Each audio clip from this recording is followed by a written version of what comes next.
diet shaming ini juga sebenarnya salah satunya kan namanya jadi ibu baru ya, kita masalahnya banyak gitu. Nah, kemudian juga tapi memang secara natural awalannya adalah yang namanya hormon atau kemampuan untuk nurturing anak itu tuh lebih alami, lebih gampang dari ibu ke ibu gitu. Nah, ketika ayah itu dia banyak hambatannya. Jadi salah satu penelitian untuk gimana caranya supaya ayah itu bisa involve sebenarnya adalah dengan membuat ayah percaya diri.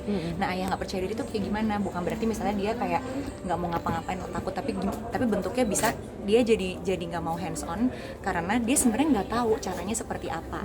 Nah, proses pembelajaran suami itu kan beda-beda. Ada suami yang memang tipenya langsung mau ikut ngasuh anak, langsung bantuin kamu butuh apa. Tapi ada suami yang kayak suamiku itu dia bingung gitu, dia harus gimana. Nah, itu menentukan kayak banget. clueless gitu Iya, ya? clueless, terus kelihatannya jadi kayak nggak peduli gitu kan. Nah, tapi kayak dari istrinya apa sih sebenarnya faktor besar bagaimana ibu memboost ayah supaya lebih percaya diri, jadinya mau engage. Nah, kalau yang saya lakukan juga biasanya misalnya saya memang kasih waktu sengaja kapan suami saya berinteraksi sama anak dan saya diemin aja. Nanti kalau saya misalnya nggak usah langsung 1 jam gitu, 5 menit 10 menit udah bagus, nanti pas saya lewat saya puji biasanya. Kayak saya bilang atau dikasih apresiasi lah, anaknya mukanya kayak seneng banget tuh yang lihat kamu. Biasanya namanya kan juga bapak-bapak, ya iyalah ngelihat aku apa. Jadi menanam hal-hal yang menyenangkan di ketika berinteraksi dengan anak. Nah, diet shaming itu nggak selalu karena ayahnya dari awal nggak hands on, tapi karena kadang-kadang sebagai ibu kita juga mudah worry kan sama, karena kita udah terbiasa oh kalau anak tidur seperti apa, tiba-tiba dipegang orang lain kok makin lama kita gatal gitu. Jadi ada hasrat kita nggak kepingin aja kayak gitu kan, nanti bahaya buat anak. Atau kan kalau ayah biasanya bercandanya lebih mobile, kalau ibu lebih pelan. Nah, itu